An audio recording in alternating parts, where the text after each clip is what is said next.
Welcome to the class and good morning, Vashil, Vrat, and Priyanshi. तो class शुरू होते ही 3 बच्चे आ गए. तो ओके, लेट्स स्टार्ट. तो सबसे पहले हम लोग कल का जो क्वेश्चन है, मतलब जो मैंने पोस्ट किया था क्वेश्चन, उसको मैं सॉल्व करना शुरू कर देता हूँ. या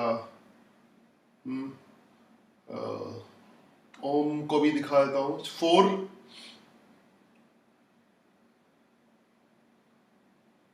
ओके, चलो, बाकी लोग अटेंडेंस देते रहेंगे, मैं अपना काम शुरू करता हूँ. सो पहले जो मैंने क्वेश्चन दिया था होमवर्क में, उसको डिस्कस कर लेता हूँ. ये वाला क्वेश्चन था. आई थिंक सबने ये क्वेश्चन देखा होगा.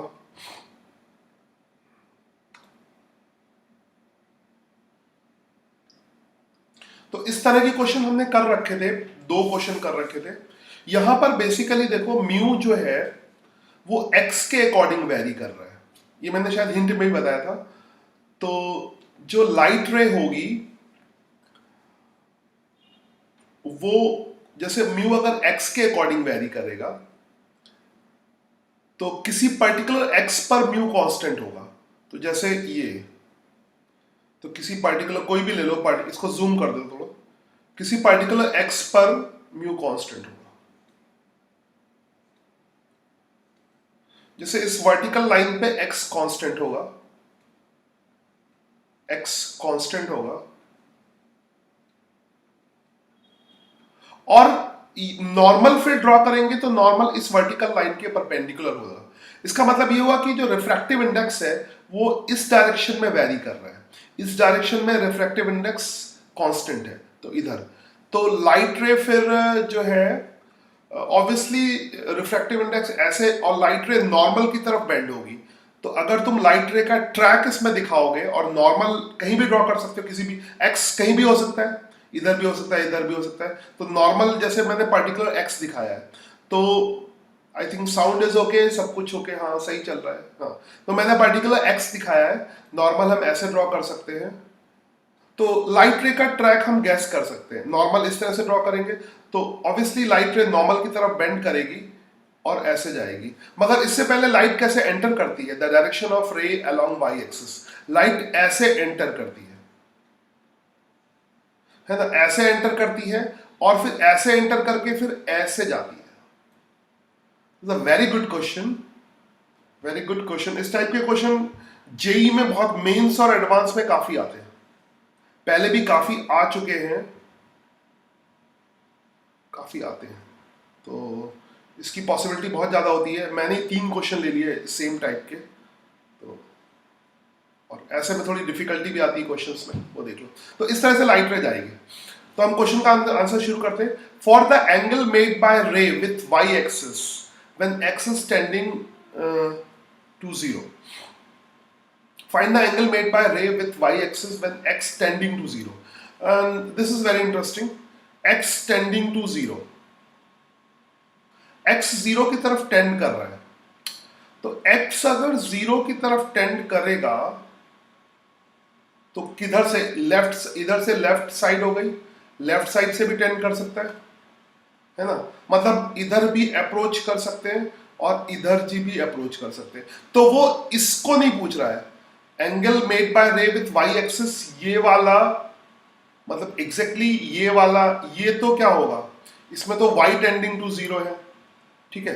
तो x टेंडिंग टू 0 है, तो उसमें अगर इस साइड के एंगल की बात करेंगे, इस साइड के एंगल की बात या इस साइड के एंगल की बात, तो इस साइड तो कर्व ही नहीं है. कर्व एग्जैक्टली यहां पर, कर्व बेसिकली अगर तुम देखोगे, कर्व थोड़ा सा इधर होगा. अगर तुमने लिमिट, ऑब्वियसली लिमिट पढ़, आई थिंक लिमिट पढ़ रहे हो, तो लिमिट का प्रैक्टिकल यूज समझ सकते हो. प्रैक्टिकली ये इस साइड होगा. Practically it will tending from right side, right side tend करेगा. तो एग्जैक्टली ये राइट साइड की, इसमें राइट हैंड लिमिट एग्जिस्ट करेगी, लेफ्ट हैंड लिमिट एग्जिस्ट नहीं करेगी. और ये प्रैक्टिकल, यहां पे हम लोग मैथमेटिकली दिखा नहीं रहे, प्रैक्टिकली, क्योंकि जो लाइट रे है वो राइट साइड जा रही है, तो लेफ्ट साइड से उसे मतलब नहीं है. तो जूम करोगे तो ये थोड़ा सा राइट साइड की तरफ एंटर करती हुई दिखाई देगी, क्योंकि जैसे ही मीडियम आएगा वो उसको राइट साइड में खींचेगी, तो इसलिए टेंडिंग टू वर्ड का यूज किया है। This is a very good question. तो लेट्स फाइंड लिमिट की जो डेफिनेशंस है वो यूज करते हैं। पहले तो इसमें जो बेसिक फॉर्मूला वो यही वाला है, mu sine theta is equal to constant. तो जनरल जो मैंने बताया था जनरल लॉ ऑफ रिफ्लेक्शन वो लगेगा, mu sine theta is equal to constant. और म्यू की वैल्यू इसने दे रखी है। आई थिंक सभी लोग बहुत कंसंट्रेशन के साथ देख रहे हैं इस सवाल को। इट इज विजिबल प्रॉपरली, मेरा फेस नहीं आ रहा है। तो म्यू की वैल्यू इसने दे रखी है, म्यू की वैल्यू है square root of 1 plus x square divided by 1 plus x, ठीक है। And sine theta is equal to constant. Sine theta, let me rub it, sin theta is equal to constant, ठीक है। अच्छा, sin theta is equal to constant। अब यहां से theta normal के साथ एंगल होगा और यहां पे नॉर्मल एक्स एक्सिस की तरफ होगा, क्योंकि लाइट रे ऐसे बेंड कर रही है और रिफ्रैक्टिव इंडेक्स इसके अकॉर्डिंग चेंज हो रहा है। तो नॉर्मल इसमें वाई एक्सिस नहीं होगा, नॉर्मल ऐसे होगा। अगर मैं सारे नॉर्मल दिखाऊं तो यहां पे नॉर्मल ऐसे होगा, ठीक है, ये नॉर्मल होगा, यहाँ पे नॉर्मल ऐसे होगा, यहाँ पे नॉर्मल ऐसे होगा, क्योंकि रिफ्रैक्टिव अगर म्यू वाई के अकॉर्डिंग चेंज हो तो नॉर्मल वाई एक्सिस के अलॉन्ग होता है, उसके हम 2 सवाल कर चुके हैं। अगर नॉर्मल एक्स के अकॉर्डिंग चेंज हो तो नॉर्मल ऐसे होता है। तो इंपॉर्टेंट क्वेश्चन इसलिए भी है क्योंकि ये एक डिफरेंट टाइप का क्वेश्चन है जिसमें म्यू एक्स के अकॉर्डिंग चेंज हो रहा था। तो हमने 3 अलग अलग टाइप के, इस पैटर्न में 3 अलग अलग टाइप के क्वेश्चन लिए हैं, ठीक है। पहला क्वेश्चन लिया है जिसमें ट्रैक दिया था, म्यू फाइंड कर रहा था, वो अलग टाइप का था। दूसरे क्वेश्चन में म्यू वाई के अकॉर्डिंग वेरी कर रहा था, वो अलग टाइप का हो गया, कंसेप्ट वही था। और तीसरा क्वेश्चन है जिसमें म्यू एक्स के अकॉर्डिंग वेरी कर रहा है। तो करीब करीब सारी वैरायटी इसमें कवर कर दी मैंने, है ना, क्वेश्चंस लेके सारी वैरायटी कवर कर दी। तो सबसे पहले तो एग्जैक्टली यहाँ पे बात करो तो एग्जैक्टली यहाँ पे 90 डिग्री का एंगल है, ठीक है। जब यू कैन से कि इस डायरेक्शन में जब लाइट रे ऐसे, क्योंकि एग्जैक्टली जब x की वैल्यू 0 है, the direction of ray along y axis when x is less than 0, x की वैल्यू लेस देन 0 का मतलब है इस साइड से, लेस देन 0 का मतलब है इस साइड से अप्रोच कर रहा हूं। यानी अगर इस साइड से, जैसे लिमिट में लेफ्ट हैंड लिमिट और राइट हैंड लिमिट हो रहा है, तो पहले जो लाइट अप्रोच कर रही है वो लेफ्ट हैंड साइड से, तो अगर इस साइड से अप्रोच कर रहा हूं, ठीक है, तो लाइट रे वाई एक्सिस के अलोंग है। मतलब मीडियम में एंटर करने से पहले आई थिंक जिनको इसीलिए ये क्वेश्चन जो है नीट वालों के लिए नहीं है, ये क्वेश्चन वही समझ सकता है जिसको मैथ्स में लिमिट का आइडिया हो, और I think you are doing limit. So limit का अगर तुम्हें आइडिया है तो you can feel that practically, क्योंकि बेसिकली एक्स यहां पर, तो उसको प्रैक्टिकली फील कर सकते हो। मैं एग्जैक्टली दिखाता हूं, डायग्राम में देखो, जब एक्स इज मोर देन 0 तब मीडियम शुरू होता है, और जब एक्स इज इधर नेगेटिव है, लेस देन 0, तब यू कैन से air. Medium x more than 0 पे शुरू होता है ना। तो मीडियम जो है वो राइट साइड से टेंड कर रहा है। अगर हम राइट साइड से देखेंगे तो मीडियम है, लेफ्ट साइड से देखेंगे तो एयर है। तो अगर हमें लेफ्ट साइड पे लगाना होगा, यू कैन से कि when x is equal to, x is tending to 0, let me, x is less than 0, तो अगर लेफ्ट हैंड लिमिट की बात करनी है, left hand limit, left side, so left hand limit, I think यहां पर हम बिना मैथमेटिक्स के प्रैक्टिकली तुम्हें लेफ्ट हैंड लिमिट की फीलिंग दे रहा हूं। It is a practical feeling of left hand limit.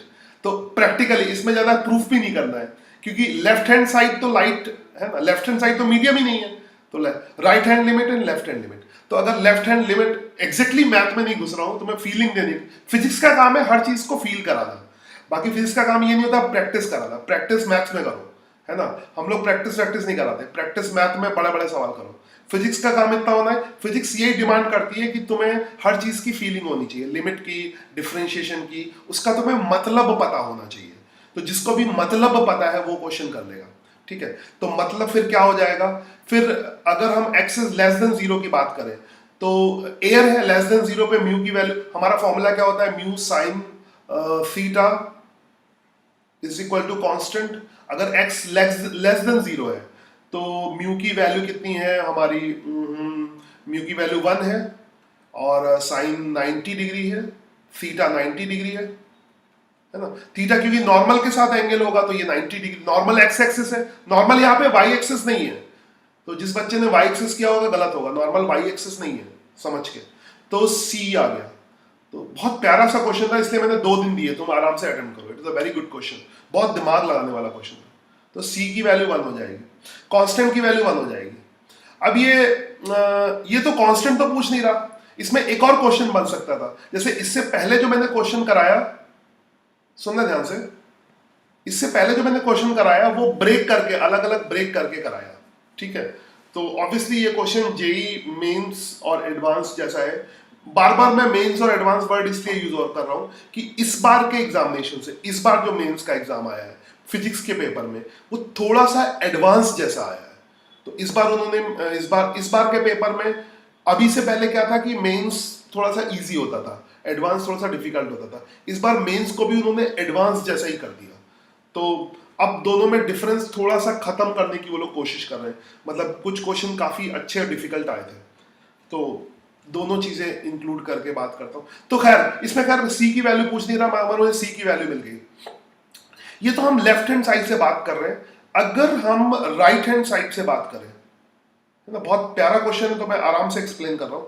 अगर हम राइट हैंड लिमिट की बात करें, अगर हम x इज मोर देन 0 की बात करें, यहां पे हम x इज लेस देन 0 की बात करें, तो अगर, क्योंकि लिमिट पढ़ लो इससे मैं रेफरेंस दे रहा हूं लिमिट का, वरना मैं लिखता नहीं इसको, राइट हैंड लिमिट की बात करें, ठीक है, I am doing only reference, क्योंकि तुम्हें एक आइडिया सा लग जाए, थोड़ा सा मैथ्स डाल दो इसमें। तो x इज मोर देन 0 की बात करेंगे तो हम फिर से ये इक्वेशन को यूज करेंगे और थीटा की वैल्यू निकालेंगे। तो x की वैल्यू फिर मोर देन 0 पे टेंडिंग टू 0 रख सकते हैं, एग्जैक्टली 0। तो यहाँ पे मोर देन 0 की अगर बात करें तो ये आ जाएगा, दिस इज x की वैल्यू 0 रख दो, तो 1 प्लस ये 1 हो जाएगा x की वैल्यू 0 रखने पे, और 1 नीचे हो जाएगा, एंड साइन थीटा। तो ये पूछ रहा है find the angle made by ray with y axis when x is tending to 0, tending to 0। तो ऑब्वियसली मीडियम के अंदर की बात कर रहा है, तो sine theta is equal to constant, constant की वैल्यू 1 आ चुकी है, तो साइन थीटा यहां से आएगा, this will be 1/√2, 1/√2, and 1/√2 45 degree होता है, तो इसका आंसर सही होगा बी सही होगा।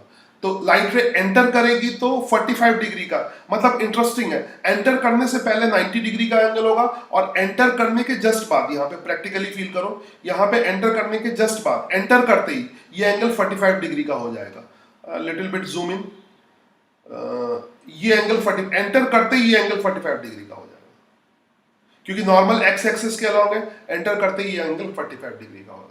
तो ये क्वेश्चन घुसते ही बहुत अच्छा था, एंटर करते ही क्वेश्चन बहुत अच्छा था, a classical question, a very good question which involve maths, और लिमिट की बहुत बढ़िया फीलिंग देता है, इवन फिजिक्स की नहीं मैथ्स की भी बहुत अच्छी फीलिंग देता है लिमिट, यानी इसमें लेफ्ट हैंड लिमिट और राइट हैंड लिमिट अलग अलग होंगी, इसमें मतलब कोई चीज प्रैक्टिकली लिमिट में कैसे बिहेव कर रही है। अभी तक तुमने मैथमेटिकल एक्सप्रेशन देखे होंगे, यहाँ पर एकदम प्रैक्टिकल एक्सप्रेशन है कि वो लिमिट में कैसे बिहेव कर रही है, राइट हैंड अलग तरीके से बिहेव कर रही है और लेफ्ट हैंड अलग। लेफ्ट हैंड में वो वाई एक्सिस के पैरेलल चल रही है, मगर एंटर करते ही राइट हैंड में वो एक्स एक्सिस के साथ 45 डिग्री का एंगल बना रही है। तो दिस इज तो मैथ्स में कहोगे इसको लिमिट एग्जिस्ट नहीं करेगी, लेफ्ट हैंड अलग है राइट हैंड अलग है। तो लीव मैथमेटिक्स, आगे सॉल्व करते हैं इसको। तो पहले का आंसर बी आ गया।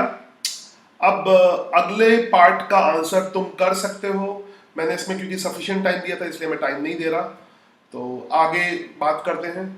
आगे हम इसका नॉर्मल के साथ जो एंगल है, यहां पे नॉर्मल के साथ वही एंगल होगा थीटा, तो इसमें tan थीटा ही dy/dx के बराबर होगा। Let me change the colour, ठीक है। तो इसमें tan थीटा, उसमें cot थीटा था, मगर थीटा इसमें यही वाला एंगल होगा, ठीक है। और हमारी इक्वेशन के अकॉर्डिंग क्या आ गया, म्यू साइन थीटा, तो just put the value again, आगे के लिए म्यू की वैल्यू वही होगी, just again put the value of mu, that is under root 1 plus x square. Actual में सवाल जितना अच्छा होता है उसको सॉल्व करने में उतना मजा आता था, तो मैंने पोस्ट करके 2 दिन कोशिश किया कि तुम लोग थोड़ा मजा लो, फिर मैंने सोचा कि अब मैं सॉल्व करता हूँ इसको। It's a good one. तो ये हो गया mu and sine theta. Sine theta की वैल्यू, सी की वैल्यू तो 1 आ चुकी है, mu sine theta is equal to c होता है, सी की वैल्यू 1 आ चुकी है। और यहाँ पर बाकी मैंने बेसिक कंसेप्ट इसके सिखाए हैं तुम्हें अच्छी तरह से। बाकी जो dy अपॉन dx होगा, आई थिंक मेरा फेस dy अपॉन dx इसमें tan थीटा के बराबर होगा। इससे पहले के क्वेश्चन में dy upon dx tan theta cot theta के बराबर होता था। तो यहाँ से हम tan थीटा निकाल लें, फिर से रेड। यहाँ से अगर हम साइन थीटा की बात करेंगे तो साइन थीटा की वैल्यू आ जाएगी 1 plus x upon 1 plus x का होल स्क्वायर। तो ऑब्वियसली इससे हमें tan थीटा निकालना है, तो इसमें तो बच्चों वाली चीज यूज करेंगे जो हम बचपन से यूज करते आ रहे हैं। साइन थीटा क्या होता है, perpendicular upon opposite side upon hypotenuse. तो अगर ये एंगल थीटा है, ये 90 डिग्री है, तो ये 1 प्लस एक्स होगा परपेंडिकुलर, और ये साइड कितनी, हाइपोटेन्यूज कितना हो जाएगा, आई थिंक समझ में आ रहा होगा, तुम कर सकते हो। 1 प्लस एक्स का स्क्वायर। पाइथागोरस थ्योरम लगा देंगे तो कितना आएगा, 1 आएगा आई थिंक, है ना। हाइपोटेन्यूज का स्क्वायर माइनस दिस का स्क्वायर, तो ये कैंसिल हो जाएगा, 1 आएगा। तो यहाँ से ऑब्वियसली tan थीटा की वैल्यू कितनी आ गई, ठीक है। I think I am all right, मैंने कहीं कैलकुलेशन में गलती नहीं की है, बिल्कुल नहीं की है। चलते रहो, कोई दिक्कत नहीं है, साइन थीटा 1 प्लस एक्स ही आएगा। म्यू की वैल्यू तो ठीक लिखी है ना मैंने, yes perfect, no problem, I have checked. No tan theta की वैल्यू फिर कितनी आएगी, perpendicular opposite side upon base, तो tan थीटा की वैल्यू 1 प्लस एक्स आ जाएगी, 1 प्लस एक्स आ जाएगी। और इसके बाद कोई दिक्कत नहीं, tan थीटा को हम dy अपॉन dx लिख सकते हैं यहाँ पे, वो भी प्रॉब्लम नहीं है, cot थीटा में कन्वर्ट नहीं करना, ठीक है। 1 प्लस एक्स, क्योंकि यहाँ पे नॉर्मल एक्स एक्सिस के अलॉन्ग है। अब पाथ की इक्वेशन पूछिए उसकी, बहुत इजी है, find the equation of the रे इन स्लैब। तो बस अब क्या हो गया, dy इज इक्वल टू, सीधा यहीं पे कर देता हूँ, यहीं पे dy अपॉन dx कितना आ रहा है, 1 प्लस एक्स, तो बाकी कैलकुलेशन इसी में देख लो। dy upon dx is equal to क्या आ गया, 1 प्लस एक्स। और अब तो समझ ही आ गया होगा कौन सा आंसर होगा। dy इज इक्वल टू क्या होगा, 1 plus x dx, 1 plus x dx। और आई थिंक इसका y इज इक्वल टू क्या हो जाएगा, x plus x square by 2। See answer सही है, एक्स स्क्वायर बाई 2। तो आंसर कौन सा सही है, सी, ठीक है। आई थिंक ये समझ में आया होगा, this was a very good question. और इस तरह का क्वेश्चन, अब इसमें हर वैरायटी के क्वेश्चन कवर हो गए, तो दिस इज फिनिश्ड। ओके, एक और क्वेश्चन दिया था मगर वो अभी नहीं ले रहा, वो कभी लाइव टेस्ट के टाइम ले लूंगा, वो डिस्कशन करते रहो, डिफिकल्ट नहीं है, वो ट्राई करोगे तो डिफिकल्ट नहीं होगा, इजी है। तो इसका नाउ, तो कल हमने खत्म किया था, अब हम शुरू करते हैं अगला टॉपिक, ठीक है। अब हम शुरू करते हैं, 18 मिनट में ये क्वेश्चन डिस्कस हुआ, अब हम शुरू करते हैं अगला टॉपिक। अगला टॉपिक वही है, प्रिज्म हमने डिस्कस किया था। प्रिज्म हमने स्कूल लेवल की जो एनसीईआरटी की चीजें थी, प्रिज्म में सारी डिस्कस कर ली थी, एनसीईआरटी का डिस्कस कर लिया था, एनसीईआरटी का डेरिवेशन किया था। तो अभी आगे मैं एक क्वेश्चन की सीरीज लेने वाला हूं जिसमें वो सारे जो कल डिस्कस किए थे वो सारे के सारे कंसेप्ट लग जाएं। तो तैयार रहो पेन और पेपर के साथ, मेरी नजरें कमेंट बॉक्स पे होंगी, क्वेश्चन तुम्हारे सामने होगा, इजी क्वेश्चन। और आई थिंक तुमने कल का प्रिज्म रिवाइज कर लिया होगा, वो तुम्हारे दिमाग में होगा। तो पेन और पेपर लेके बैठ जाओ, फटाफट आ जाओ और जल्दी से स्टार्ट करते हैं। अ सीरीज ऑफ क्वेश्चन, है ना, क्वेश्चन तुम्हारे कंप्यूटर स्क्रीन पर। A prism has angle, prism कल जो पढ़ा है उसके बेस पे सवाल है। A prism has angle of prism A, the prism is placed in air, बाहर मीडियम रिफ्रैक्टिव इंडेक्स एयर है। A ray of light is incident at angle, थोड़ा सा जूम आउट कर देता हूं, सिंपल वाला प्रिज्म है।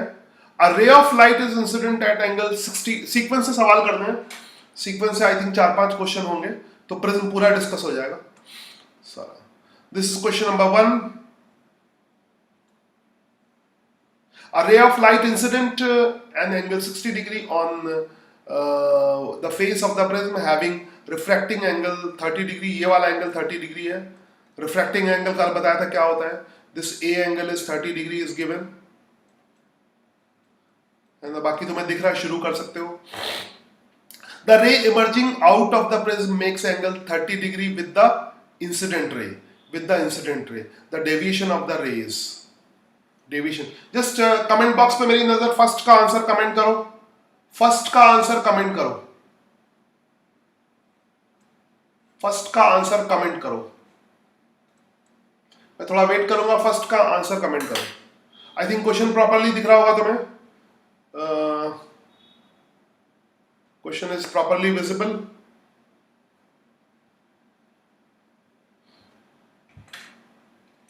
फर्स्ट का आंसर कमेंट करो. फर्स्ट का आंसर आ चुका है. मितेश का आंसर आ चुका है and that is B. First का बी. Okay, let's see. पहले आंसर के बाद हम डिस्कस करते हैं. फर्स्ट का बी आंसर आ चुका है. ऑब्वियसली रे emerges prism make angle 30 degree with the incident रे. तो सिंपल लॉजिकल क्वेश्चन था. सिंपल. अगर तुम्हें डेफिनेशन आती है तो कुछ भी करने की जरूरत नहीं है. एंगल ऑफ डेविएशन क्या होता है? इंसिडेंट लाइट रे की डायरेक्शन. तो ये इंसिडेंट थोड़ा सा जूम इन कर देता हूं. सोल्यूशन करते समय थोड़ा जूम इन कर दूंगा, फिर क्वेश्चन के समय जूम आउट कर दूंगा. तो ये फिगर थोड़ा सा जूम इन कर दिया मैंने ना. तो ये इंसिडेंट लाइट रे है और ये फाइनली इमर्जेंट. ये इंसिडेंट लाइट रे हो गई और ये फाइनली इमर्जेंट लाइट रे है. एंगल ऑफ डेविएशन क्या होता है? इंसिडेंट लाइट रे और फाइनली इमर्जेंट लाइट रे के बीच में एंगल. तो ये वाला एंगल ऑफ डेविएशन हो जाएगा. ये वाला एंगल ऑफ डेविएशन हो जाएगा. तो ये सवाल में वही तो पूछ रहा है. The ray emerge out from the prism at an angle 30 degree with the incident ray, the deviation of the ray. कुछ भी कैलकुलेशन करने को नहीं पूछ रहा. पूछा है कि तुम्हें कंसेप्ट आता है कि नहीं आता है. तो डेविएशन 30 डिग्री हो जाएगा. ठीक है. 60 डिग्री क्यों बता रहे हो पता नहीं. A ray of light incident at angle 60 degree on the face of prism refracting. The ray emerges out है, कट नहीं है, sorry, out of the prism makes an angle 30 degree with the incident ray. ठीक है. The deviation is 30 degree होगा. 30 degree होगा. I think Mitesh ने बिना सोचे मितेश बताया. 60 डिग्री क्यों हो जाएगा? बी क्यों होगा? ठीक है. एंगल ऑफ कभी कभी वो एक्चुअली में फिजिक्स में गुगली बहुत आती है, ध्यान से देना. इसीलिए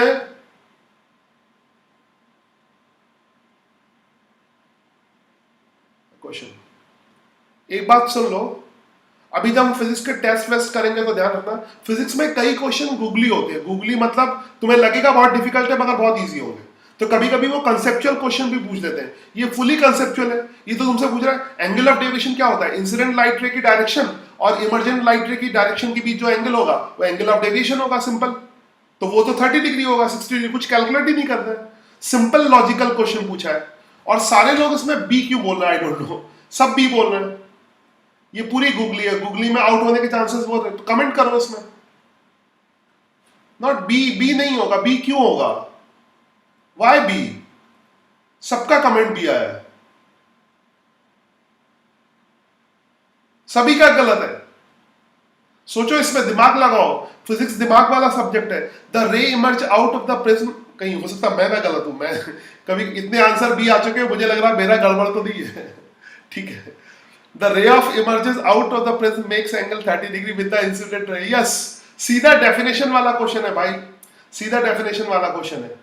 Is it okay or not? तो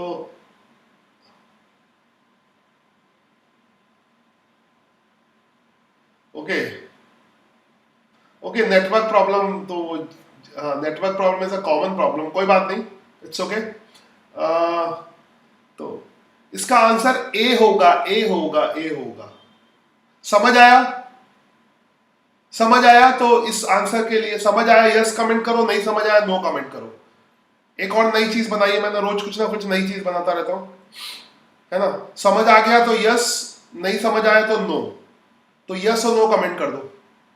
ये क्वेश्चन, ये बात समझ आ गया. वैसे इसमें डेफिनेशन थी और मुझे पक्का पता था इसमें सारे बच्चे गलत बताएंगे क्योंकि है ना, गुगली बॉल होती है, लगता है बहुत डिफिकल्ट होगा क्योंकि इससे पहले तुमने डिफिकल्ट क्वेश्चन किया, तुमने गैस किया यस, है ना, तुमने इससे पहले डिफिकल्ट क्वेश्चन किया, तुम्हें लगा ये भी डिफिकल्ट होगा, तो 30 तो पता नहीं, 30 तो दे ही रहा है, 30 तो हो ही नहीं सकता, मगर वो गुगली फेंक रहा है तुम्हें, कंसेप्चुअल क्वेश्चन है, ऐसा बहुत होता है फिजिक्स के पेपर में, ठीक है, 2-4 डिफिकल्ट क्वेश्चन होते हैं तो एक कंसेप्चुअल बीच में आ जाता है, उसको भी डिफिकल्ट समझ के गलत कर देते हैं। चलो obviously angle of deviation 30 degree होगा, सीक्वेंस में दूसरा क्वेश्चन आ जाता है, दूसरा क्वेश्चन ट्राई करो, थोड़ा सा मैं जूम इन कर देता हूं, diagram is same in the previous problem, make the diagram on the paper, ठीक है, समझ आ गया, ठीक है, वेरी गुड, समझ आ गया, मेक द सेकंड के लिए कमेंट शुरू कर दो, यस लिखने की जरूरत नहीं, वाई कमेंट कर दो बस, काफी है, Y N, no need to write yes पूरा, ठीक है, टाइम बहुत कम है तुम्हारे पास। सेकंड क्वेश्चन का answer, second question, in the previous problem the angle of emergence is, अभी आई डैश निकालना है, डायग्राम कॉपी पे ये कर लो, डायग्राम एक पेज पे बना लो क्योंकि इसकी डायग्राम की जरूरत पड़ेगी और आगे डायग्राम में हटा दूंगा, ठीक है, नीचे वाले क्वेश्चन में डायग्राम दिखेगा नहीं, तो make the diagram properly and answer question number 2। अभी तो डायग्राम दिख रहा है मगर थोड़ी देर में नहीं दिखेगा, है ना, थोड़ी देर में नहीं दिखेगा, अभी जूम आउट करके दिखा सकता हूं, थोड़ी देर में नहीं दिखेगा, ठीक है। In the previous question the angle of I dash, second question के लिए कमेंट करो, सेकंड क्वेश्चन के कमेंट आ चुके हैं और सबसे पहला कमेंट मेरे पास लक्ष्य का आया, मगर ये सही है गलत है आई डोंट नो, तो उसको चेक करके बताता हूं, तो but this was first comment.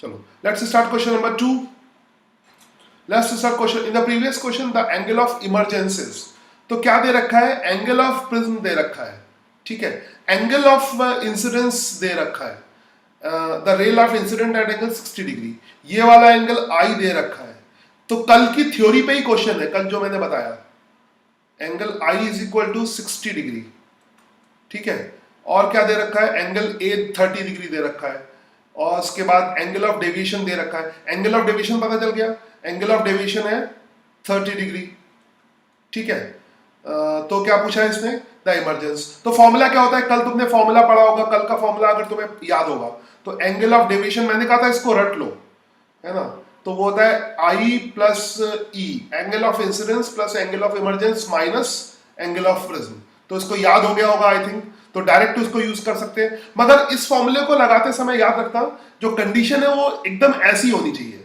मतलब लाइट रे एंटर करे और बाहर निकले तभी वैलिड है, अदरवाइज वैलिड नहीं है।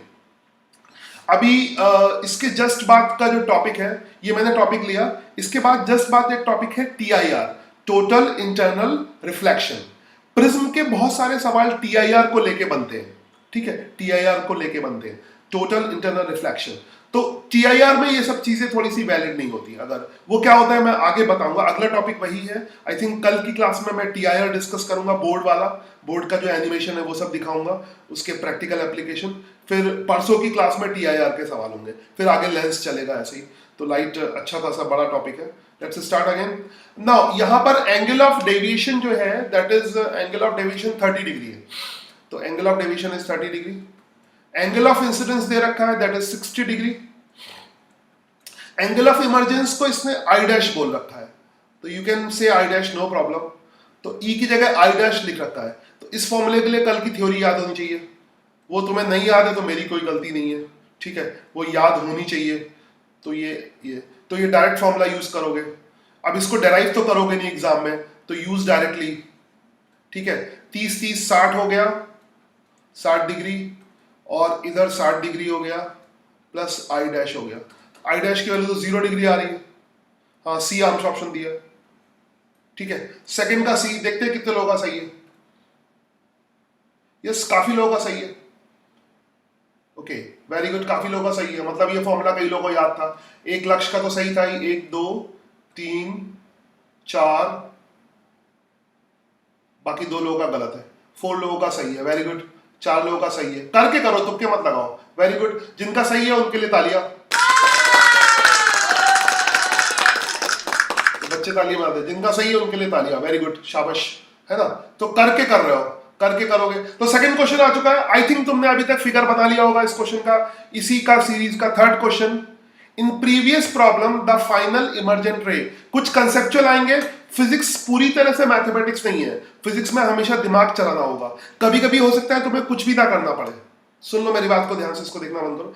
कभी कभी कुछ भी सिर्फ कंसेप्ट लगाना पड़े और क्वेश्चन का आंसर एकदम फटाक से आ जाए, और कभी कभी कैलकुलेशन करनी पड़ सकती है। तो फिजिक्स में दिमाग भी चलाना होगा, और कैलकुलेशन अगर अच्छी है, मैथ्स अच्छी है तो फिजिक्स में अच्छा होगा। बट फिजिक्स में दिमाग के बिना मैथ्स नहीं लगा सकते, तो तुम्हें दिमाग लगाना होगा फिर मैथ्स लगानी होगी, ठीक है। तो पहले दिमाग लगाओ फिर मैथ्स लगाओ। दिमाग, इन the previous problem the final emergent रे emerges out perpendicular to the face through which it emerges out along the surface through which it emerges, the ray does not emerge out D। तो ये बहुत आसान question है, फटाफट मैं comment box में देख रहा हूँ।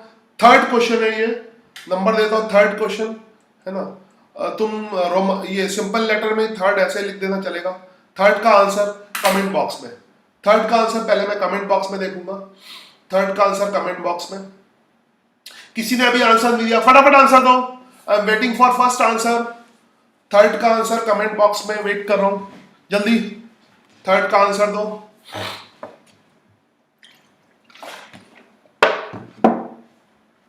थर्ड का आंसर ए, थर्ड का आंसर ए आ चुका है। तो पहले मैं आंसर बताता हूं, थर्ड का क्या आंसर है। इमर्जेस और परपेंडिकुलर टू द सरफेस, एकदम सही है, ए ही है ना। अलोंग होगा नहीं, परपेंडिकुलर। अगर आई डैश की वैल्यू 0 डिग्री होगी, आई डैश की वैल्यू 0 डिग्री है, तो मतलब नॉर्मल के अलोंग लाइट। आई डैश की वैल्यू 0 डिग्री कैसे हो सकती है जब ये परपेंडिकुलर हो, तो नॉर्मल के अलोंग लाइट हो। ऑब्वियसली ये डायग्राम गलत है, तो एग्जैक्ट डायग्राम अगर मैं बनाने की कोशिश करूं, मैं थोड़ा एक्सप्लेन भी करूंगा। तो मेरे पास प्रिज्म है तो मैं एक्सप्लेन करता हूं, ठीक है। तो आगे क्या हो रहा है पता नहीं, मगर आई डैश की वैल्यू 0 आ रही है, तो इसका मतलब लाइट रे ऐसे आ रही है। This is perpendicular to this surface, है ना। लाइट रे इसके अलावा ऐसे, and that is perpendicular to the surface. So सही है, perpendicular to the out of which is, एकदम सही है। और आई थिंक बहुत सारे लोगों के आंसर सही थे थर्ड के। थर्ड यहां से है, थर्ड का खुशी का सबसे पहले आया था, उसके बाद मितेश, उसके बाद लक्ष्य, सभी के सही हैं। थर्ड में किसी को डाउट नहीं है। Okay, everyone is correct, everyone is correct, and clap for everyone, very good. Everyone is correct, that's fine. Go to the question number 4। कल जो जितना भी डिस्कस किया सारे पॉइंट पे क्वेश्चन करवा दूंगा, सारे, कल सब यूज होगा। तो एक दिन हमने थ्योरी की, मगर सारे पॉइंट पे question. This is question number 4। 4 करके कमेंट करो, 4 करके कमेंट करो फटाफट। फोर्थ क्वेश्चन फटाफट, I am waiting for fourth की कमेंट का वेट कर रहा हूं। कुछ भी एक्स्ट्रा नहीं, कल जो पढ़ाया वही है, तो कल का तुम्हें याद होगा, कल तुमने ध्यान से पढ़ा होगा, तो क्वेश्चन को करने में कोई तकलीफ नहीं होगी। फटाफट करो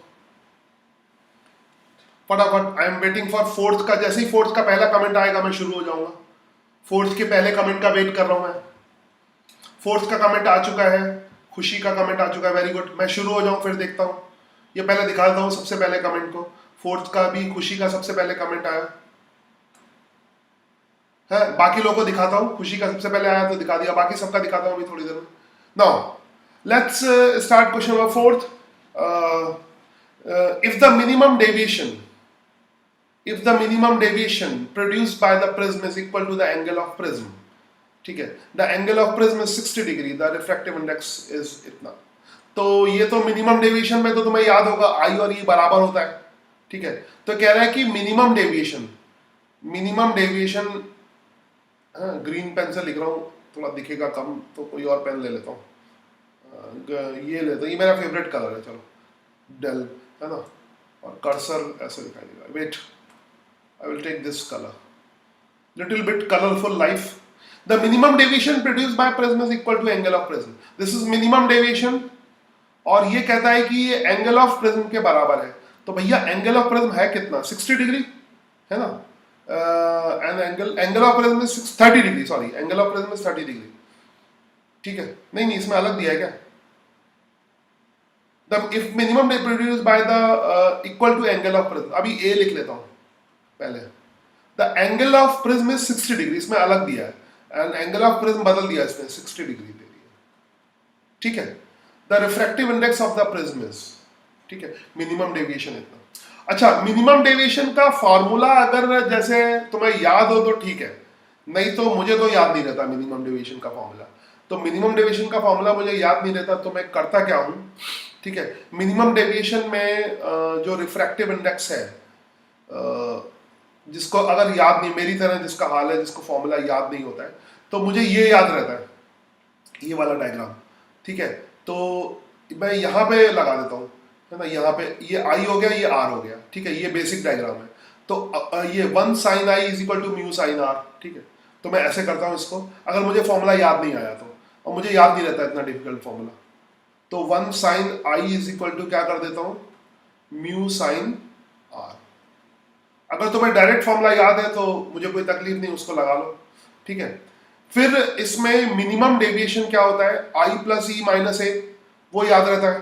तो आई प्लस ई 2i हो जाएगा, क्योंकि मिनिमम डेविएशन में आई और ई बराबर होता है, माइनस एंगल ऑफ प्रिज्म। तो ये कह रहा है कि this minimum deviation is equal to angle of prism, minimum deviation is angle of prism. तो मिनिमम डेविएशन कितना हो गया, 60 डिग्री, दोनों इक्वल ही है, दोनों 60 है, और 2i ये भी 60 डिग्री है, ठीक है। तो यहां से i की वैल्यू आ जाएगी 2i इज इक्वल टू 120, यानी i की वैल्यू भी 60 डिग्री हो जाएगी, i की वैल्यू 60 डिग्री हो जाएगी। तो 1 sin i, sin i तो 60 डिग्री हो गया। अभी हमें क्या निकालना, म्यू की वैल्यू निकालनी है, the refractive index of prism. अगर तुम्हें डायरेक्ट फॉर्मूला याद है तो मुझे कोई तकलीफ नहीं, वो लगा लो। बाकी फिर मुझे याद रहता है कि a is equal to R1 plus R2 होता है, 2R होता है, ठीक है। तो a की वैल्यू 60 डिग्री है, तो 2R, R भी ऐसे याद हो जाएगा, तो R की वैल्यू क्या हो जाएगी, 30 डिग्री। तो मुझे फॉर्मूला याद नहीं आया एग्जाम में, तो मैं प्रोसीजर से कर रहा हूं। तो तुम्हें फॉर्मूला अगर एग्जाम में याद रहे, यहां पर अगर फॉर्मूला याद रहे तो बहुत अच्छी बात है, मेरे को याद नहीं रहता, तो नहीं याद आया तो प्रोसीजर से करना पड़ेगा, प्रोसीजर याद रहते हैं। तो फिलहाल ये मेरा प्रॉब्लम है कि मुझे डायरेक्ट फॉर्मूले बहुत कम याद होते हैं, कंसेप्ट याद रहता है। साइन 30 हो जाएगा, बस वैल्यू पुट कर लो। साइन 60 कितना हो जाएगा, √3/2, और म्यू साइन 30 कितना हो गया, 1/2, म्यू की वैल्यू हो गई √3, है ना, म्यू की वैल्यू ऑब्वियसली √3 आ जाएगी। सही ऑप्शन है बी। लेट देखते हैं कि किसने सही निकाला है, ठीक है। सबसे पहले आंसर दिया था खुशी ने, perfect, Khushi is perfect, again Priyansh is perfect, Krish is okay, this is okay, perfect. एक गलत है बस, लक्ष्य का गलत है, मैं दिखा नहीं रहा।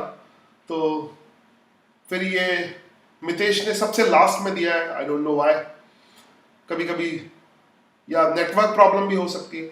ओके, बी, बी, ओ सॉरी, हाँ मितेश इज राइट, अच्छा, सॉरी, माई मिस्टेक, माई, सी नहीं है, मितेश इज ऑलवेज राइट, सी नहीं है, तो मेरी गलती, दिस वॉज माई मिस्टेक। जिनको मैंने स्क्रीन पे दिखा दिया सब गलत है, आंसर बी है, ठीक है।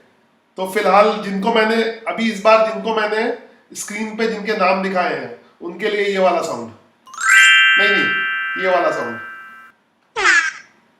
ये वाला, दैट इज माई मिस्टेक, दे सब गलत है, जिनको मैंने स्क्रीन पे दिखाया वो सब गलत है।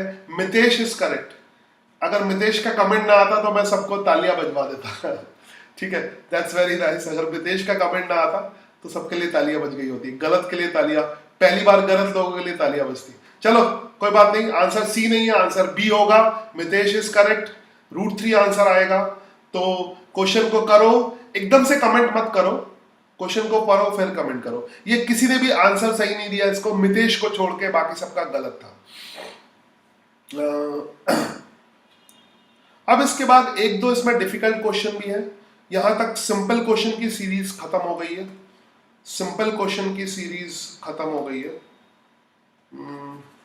यहां तक वो क्वेश्चन थे जो एकदम सिंपल थे और जो कल के पढ़ाए हुए टॉपिक पे थे ना।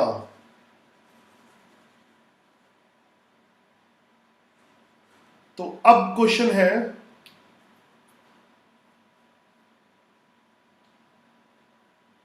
इसमें शायद क्रिटिकल एंगल का कंसेप्ट लगेगा जो मैंने अभी पढ़ाया नहीं है, तो I am leaving question number 5th। ये मैं क्रिटिकल एंगल के बात करूंगा। इसमें क्रिटिकल एंगल का कंसेप्ट है जो शायद कल पढ़ाऊंगा, तो कल फिर से ये क्वेश्चन लेना पड़ेगा क्योंकि बिना क्रिटिकल एंगल के नहीं हो सकता ये। हाँ, नो रे का कंसेप्ट आ गया तो हाँ, चलो ये नहीं ले सकता 5th वाला, मगर 6th वाला ले सकता हूँ। 5th जैसे सवाल भी क्रिटिकल एंगल के कंसेप्ट भी करीब करीब 6 की तरह ही होता है, तो I am skipping question number 5 because critical angle का कंसेप्ट आ जाएगा इसमें, तो इसको बाद में कभी लूंगा। क्वेश्चन नंबर 6 लेता हूँ सीधे। Now you can do question number 6, little bit difficult. Mirror हमने पढ़ रखा है, 6th 7th और 8th ले सकते हैं, ठीक है। लेट्स टेक क्वेश्चन नंबर 6, मगर लिटिल बिट डिफिकल्ट। ट्राई करो, मैं वेट कर रहा हूं। One face of the prism is silvered.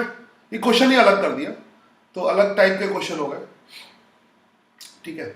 इस टाइप का या तो ये ले लूंगा या कुछ अलग से ले लूंगा, जहां पे ये आएगा कि नो रे ट्रांसमिटेड या ऑल रे ट्रांसमिटेड। याद रखो, जहां पे नो रे ट्रांसमिटेड आ जाए या ऑल रे ट्रांसमिटेड आ जाए, तो वहां पे क्रिटिकल एंगल का कंसेप्ट लगता है।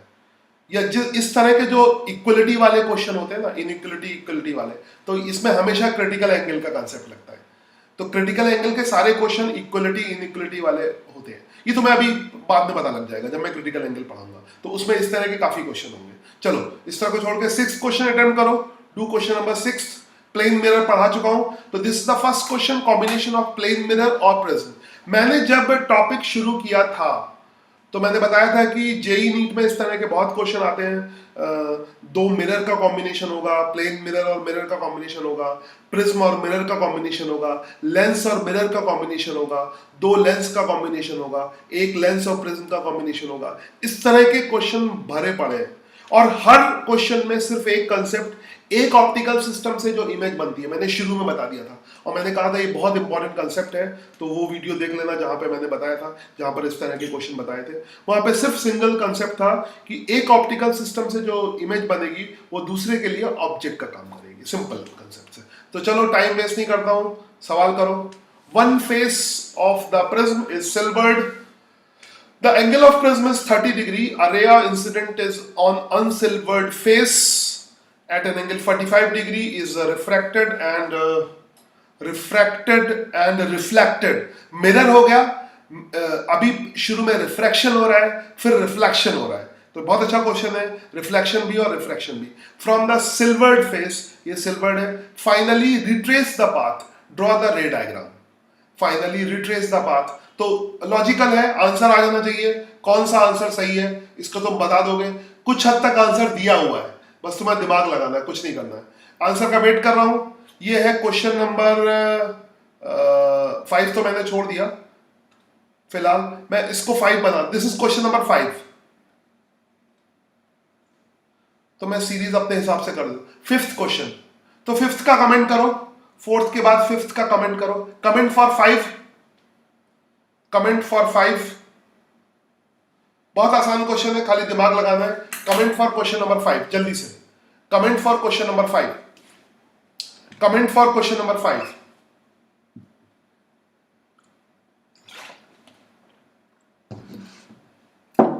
Comment for question number 5। Mitesh का कमेंट आ चुका है, मितेश का कमेंट आ चुका है।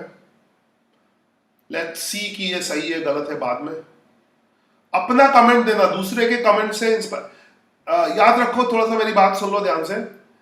कमेंट बॉक्स तुम YouTube पे देखते हो तो कमेंट बॉक्स तब देखना जब अपना कमेंट दे दो, दूसरे के कमेंट से इंस्पायर्ड मत होना। YouTube में हम कमेंट को हाइड कर सकते हैं, तो अगर दूसरे का कमेंट तुम्हें देखना है तो पहले अपना कमेंट सबमिट करो, उसके बाद देखो। दूसरे से इफेक्टेड नहीं होना है कि दूसरा अगर सही भी है तो भी तुम्हारे काम नहीं आएगा, क्योंकि एग्जाम में तुम्हें अपना दिमाग चलाना है, एग्जाम में दूसरा रहेगा नहीं, तो तुम्हारे लिए तुम्हारा आंसर इंपॉर्टेंट है, ठीक है, भले ही वो गलत हो। बाद में ये एनालाइज करो कि मैंने गलत क्यों किया, मगर अपना आंसर दो, चाहे वो सही हो चाहे वो गलत हो, अपना होना चाहिए, ठीक है। गलत हो सही हो, अपना अपना ही होता है। तो पहले अपना कमेंट करो, फिर चलो बकवास मैंने बहुत कर ली, सवाल का सही आंसर बताता हूं। इसमें कुछ भी दिक्कत वाली बात नहीं है। इसमें लाइट रे रिट्रेस कैसे करेगी अपने आप को, है ना। The angle of the ray incident at the reflected silver face and finally retrace, draw a रे डायग्राम। तो रे डायग्राम बने हुए हैं, लाइट रे अपने पाथ को रिट्रेस कैसे कर सकती है। ऑब्वियसली ए वाले से ये एंगल 90 डिग्री दिख नहीं रहा है मगर है, ठीक है। तो ए आंसर सही है, 100% सही है। तो एग्जैक्टली इसको ऐसे होना चाहिए। अगर मैं इसको मिटा दूं, मेरे पास रबर टाइप की चीज है, एग्जैक्ट अगर दिखाना हो तो ऐसे नहीं दिखाऊंगा, इसको मिटा देता हूं, लिटिल बिट जूम इन करता हूं, इसको मिटा देता हूं। एग्जैक्ट डायग्राम कुछ ऐसे बनेगा, तो फिर एकदम सीधा लगेगा, इसलिए ऐसा बनाया। तो खैर ये मजबूरी है इसकी, थोड़ा नॉर्मल की तरफ बेंड होना चाहिए, तो वो सीधा लग रहा है, तो इसीलिए इसने ऐसा किया। तो ये मजबूरी में ऐसा किया, तुम चाहो तो ये 90 लग नहीं रहा, मगर डायग्राम की मजबूरी ऐसी है, तुम्हें फिर यहां से सही करना पड़ेगा। खैर, तो ये 90 डिग्री, तो 90 डिग्री में क्या होगा, जूम इन करके दिखाता हूं, ठीक है। लाइट रे जब भी सरफेस में नॉर्मली इंसिडेंट होती है, तो नॉर्मली जैसे यहां पर एग्जैक्टली डायग्राम क्या होगा, मैं एग्जैक्ट दिखाता हूं। इस वाली लाइट रे को अलग से बिहेव कराता हूं। तो प्लेन मिरर पे जो अंदर लाइट रे है, रिफ्लेक्टेड लाइट रे, वो ऐसे इंसिडेंट करेगी और ऐसे इंसिडेंट करेगी और ऐसे ही वापस चली जाएगी, ठीक है। तो इस क्वेश्चन में एक बहुत इंपॉर्टेंट कंसेप्ट आ गया। जब भी मिरर लगा हो, कोई भी मिरर, स्फेरिकल मिरर या प्लेन मिरर, कैसा भी मिरर लगा हो, और लाइट रे को अपना पाथ रिट्रेस करना हो, सुनना ध्यान से, लाइट रे को अपना पाथ अगर रिट्रेस करना हो तो हमेशा वो मिरर पे नॉर्मली इंसिडेंट होगी, हमेशा नॉर्मली इंसिडेंट होगी। तो correct answer is C. I think ये सबका सही होगा, है ना। तुमने अपना आंसर दिया होगा मितेश के बाद। मितेश का गलत है, मितेश का गलत है भाई, ठीक है, इट इज रॉन्ग, है ना। वो शायद डायग्राम, मगर उसकी मजबूरी थी कुछ। 6 का मितेश, अच्छा 6 का, अच्छा 5th, ओके सही है, सही है, सही है। तो 4th का देख रहा था मैं, सही नहीं, मितेश का सही है, 6th का सही है, ओके। पता नहीं 4th क्वेश्चन कौन सा था, 4th का भी था, sorry sorry sorry sorry Mitesh. तो मितेश बहुत कम गलत होता है, very good. Mitesh is 100% perfect, very good, नहीं है गलत। 5th का ए है correct, everyone is correct. Arjun, question number डालना सीख लो, नंबर, ठीक है, प्लीज नंबर डालो, एकदम सही है, सभी के सही है, और सभी का सही, सभी को समझ में आया, और सभी के लिए तालियां बजाओ बच्चों। बच्चों ने तालियां बजा दी हैं, सभी का सही है, सभी कंसेप्ट को समझ के, very good, very good. Now 5th के बाद चलो आगे करो। आगे डायग्राम बन चुका है, आर की वैल्यू बतानी है। In the previous problem the value of R is, question number इसको मैं करता हूं 6th, this is question number 6th, और आई थिंक इसी के साथ क्लास, ये सीरीज के बाद क्लास ओवर हो जाएगी। 2 क्वेश्चन और है, तो आई थिंक 6th और 7th दोनों के लिए कमेंट करो, क्लास खत्म। 6th और 7th दोनों के लिए कमेंट करो, क्लास का टाइम खत्म होने जा रहा है, आई थिंक, यस। हाँ चलो, लास्ट 2 क्वेश्चन फटाफट। डायग्राम तुम देख लो अपना, ये दोबारा बना लो जो भी है, मैं तो उसी ऊपर वाले से ही काम चला लूंगा। Comment for question number 6 and question number 7। मैं पहले कमेंट फॉर क्वेश्चन नंबर 6 का ए, 6 का कमेंट आ चुका है, मैं सॉल्व कर रहा हूं 6 का कमेंट आ चुका है, तो आई एम सॉल्विंग इसको सॉल्व कर रहा हूं। In previous problem the value of R is, R की वैल्यू बतानी है। तो डायग्राम सही ये वाला, इसी को जूम इन कर देता हूं 6 के लिए।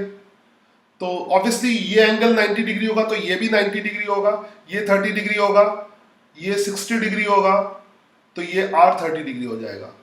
तो obviously A, yes perfect, I think खुशी वॉज करेक्ट, ओके। खुशी का सबसे पहले मिला, नेट स्पीड सही होगी, मितेश इज करेक्ट, सारे बच्चे सही हैं, कम बच्चे तो सबके कमेंट दिखा सकता हूं। फिर अच्छा 7th का भी कमेंट कर दिया खुशी ने, वेरी गुड। 7th का भी कमेंट कर दिया खुशी ने, वेरी गुड।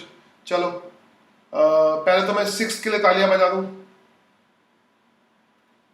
6th के लिए तालियां। अब 7th के लिए लास्ट क्वेश्चन और टाइम बस 5 मिनट बचा है तो टाइम अप है ना। Last question, in previous problem the refractive index of the prism is, in previous problem the refractive index of the prism is, तो आर की वैल्यू आ चुकी है तो ये तो बहुत आसान है। तो 1 sin 45, 1 sin 45 is equal to refractive index prism का निकालना म्यू, एंड साइन आर की वैल्यू 30 डिग्री आ चुकी है। 1 sin r, 1 sin 30 degree, 1 sin 45 is equal to mu sin 30 degree. आसान क्वेश्चन, sin 45 होता है 1/√2, 1/√2, एंड म्यू sin 30 होता है 1/2, 2 उधर जाएगा तो √2 आंसर आएगा। तो करेक्ट आंसर है सी। यस, खुशी इज करेक्ट सभी। ओके 7th का शायद खुशी के नेट अच्छा है तो जल्दी से आंसर आ जाता है। नेट अच्छा है या दिमाग अच्छा, I don't know, but net भी अच्छा होगा, दिमाग भी अच्छा होगा, बोथ आर गुड। तो सबसे पहले आंसर आता है, नॉर्मली 3 बार से सबसे पहले आंसर आ रहा है, very good. Okay okay, perfect. तो इसके साथ ही अपनी क्लास खत्म करने का टाइम आ गया है। आज मैंने प्रिज्म पढ़ा दिया, प्रिज्म पूरा कर दिया, और कल की क्लास में हम लोग लेंगे एक बहुत इंपॉर्टेंट टॉपिक TIR। कल हम पढ़ेंगे TIR, total internal reflection, TIR। तो TIR और प्रिज्म के कॉम्बिनेशन के ऊपर बहुत अच्छे क्वेश्चन आते हैं। कल हम पढ़ेंगे टोटल इंटरनल रिफ्लेक्शन, और जो क्वेश्चन आएंगे आगे लेंगे वो TIR एंड प्रिज्म। तो इनका चोली दामन का साथ है, क्वेश्चन TIR और प्रिज्म मिला के बनता है। अच्छे क्वेश्चन प्रिज्म और TIR के होते हैं, ठीक है। तो इनको हम करेंगे। तो इसी के साथ क्लास खत्म करने का हुटर बजर। Take care, bye. प्रैक्टिस करते रहो, रिवाइज करते रहो। कल तो ओके सॉरी कल तो क्लास नहीं हो, कल संडे, कल कोई क्लास नहीं होगी।